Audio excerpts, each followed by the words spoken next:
লক্ষ্মীপুরের চন্দ্রগঞ্জ আওয়ামী লীগ নেতা নূর আলমকে পিটিয়ে হত্যার ঘটনায় এখনো মামলা হয়নি। রবিবার রাতের ওই ঘটনায় এখনো কাউকে আটকও করতে পারেনি পুলিশ।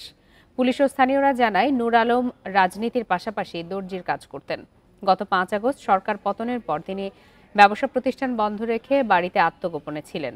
রবিবার রাতে স্থানীয় আনোয়ার হোসেন নিকু সহ ১৫ থেকে ২০ জন দুর্বৃত্ত নূর আলমের বাড়িতে হামলা চালায়। এ সময় তাকে পিটিয়ে আহত করে। দুর্বৃত্তদের বাধা দিতে গেলে নূর আলমের স্ত্রী সন্তানকেও মারধর করে দুর্বৃত্তরা। পরে আহত অবস্থায় নূর আলমকে সদর হাসপাতালে নেওয়া হলে কর্তব্যরত চিকিৎসক তাকে মৃত ঘোষণা করেন। জড়িতদের গ্রেপ্তারে অভিযানে নেমেছে পুলিশ।